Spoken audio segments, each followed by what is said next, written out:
Assalamualaikum warahmatullahi wabarakatuh. Kali ini kita akan bahas mengenai iman kepada malaikat-malaikat Allah Subhanahu wa taala.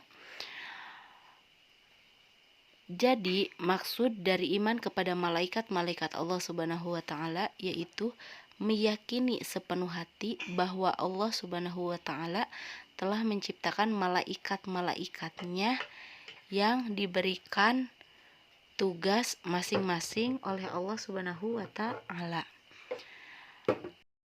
Di dalam Quran Surat Al-Baqarah ayat 285 dan juga Quran Surat An-Nisa ayat 136, Allah menyebut malaikat sebagai berikut.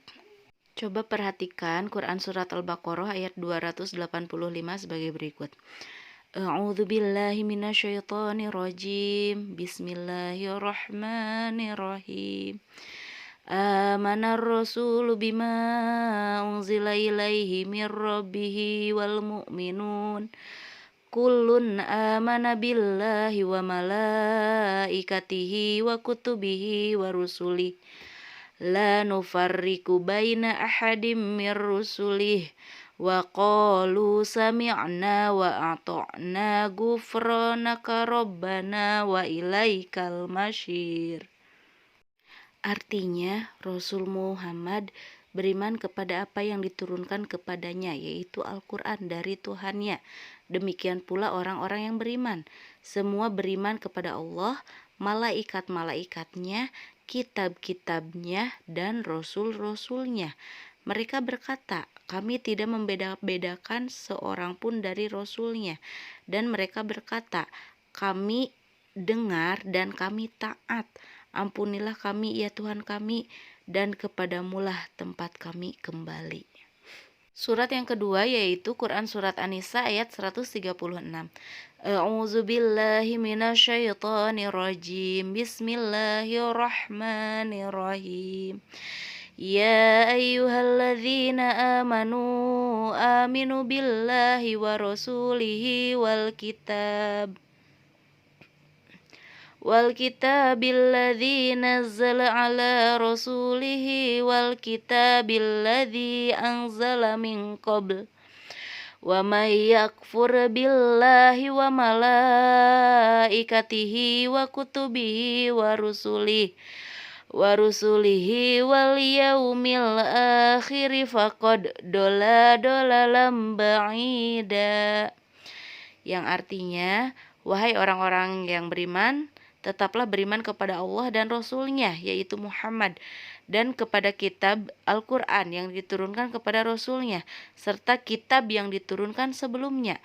Barang siapa ingkar kepada Allah, malaikat-malaikatnya, dan kitab-kitabnya, juga Rasul-Rasul-Nya, dan juga hari kemudian, maka sungguh orang itu telah tersesat sangat jauh.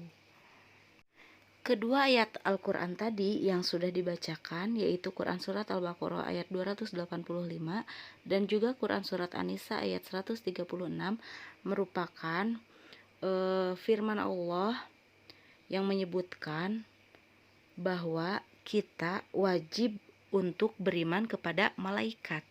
Oke, sekarang kita bahas siapa sih malaikat itu? Ada yang tahu malaikat itu apa? Oke, sekarang kita bahas.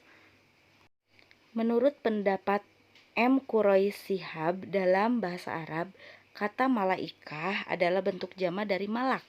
Ada yang berpendapat bahwa kata malak diambil dari kata alaka atau malakah yang berarti mengutus atau perutusan atau juga risalah. Malaikat adalah utusan-utusan Tuhan untuk berbagai tugas. Ada juga yang berpendapat bahwa kata malak terambil dari kata alaka yang berarti menyampaikan sesuatu, sehingga malak atau malaikat adalah makhluk yang menyampaikan sesuatu dari Allah Subhanahu wa taala. Di dalam Quran Surat Al-Fatir ayat 1 disebutkan bahwa malaikat itu memiliki sayap.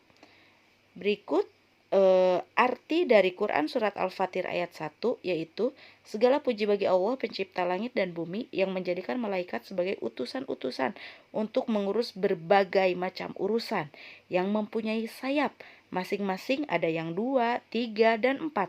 Allah menambahkan pada ciptaannya apa yang Dia kehendaki. Sungguh Allah Maha Kuasa atas segala sesuatu. Jadi dalam ayat yang tadi telah dibacakan bahwa dijelaskan bahwa malaikat itu memiliki sayap. Iya betul. Tapi maksud daripada ayat tersebut menjelaskan bahwa malaikat itu bisa dengan sekejap bisa berpindah-pindah tempat. Jadi dapat ditarik kesimpulan bahwa malaikat adalah makhluk goib yang diciptakan Allah Subhanahu wa taala dari cahaya yang senantiasa taat mematuhi perintah Allah dan sedikit pun tidak pernah membangkang. Jumlah malaikat ada berapa? Ada banyak ya, tidak terhitung, tetapi yang wajib diketahui hanyalah ada 10. Di antara tugas-tugas malaikat yaitu antara lain yang pertama beribadah kepada Allah dengan tasbih kepadanya siang dan malam tanpa rasa bosan ataupun terpaksa. Yang kedua membawa wahyu kepada para nabi dan rasul. Ketiga memohon ampunan bagi orang-orang beriman. Keempat meniup sangkakala. 5 mencatat amal perbuatan. 6 mencabut nyawa. 7 memberi salam kepada ahli surga. 8 menyiksa ahli neraka. 9 memikul arsy. 10 memberi kabar gembira dan memperkokoh kedudukan kaum mukminin. 11 mengerjakan pekerjaan selain yang telah disebutkan. Tentunya tugas-tugas malaikat tersebut terdapat di dalam Al-Quran yang benar-benar perintah dari Allah Subhanahu wa taala. Sifat-sifat malaikat tentunya yang terdapat di dalam Al-Quran. Yang pertama takwa, yang kedua patuh, mulia, cerdas, bergerak dengan kecepatan tinggi, bersayap, mampu berubah bentuk atau bermetamorfosis, kemudian tidak durhaka. Untuk pertemuan kali ini cukup sekian. Insya Allah kita lanjut materi berikutnya di part 2, yaitu mengenai nama-nama malaikat yang wajib diketahui beserta tugas-tugasnya. Nanti juga di part 2 kita akan bahas mengenai hikmah beriman kepada malaikat-malaikat Allah. Oke, cukup sekian. Semoga ilmu yang kita dapatkan kali ini bisa bermanfaat untuk kita semua. Billahi taufik wal hidayah. Wassalamualaikum warahmatullahi wabarakatuh.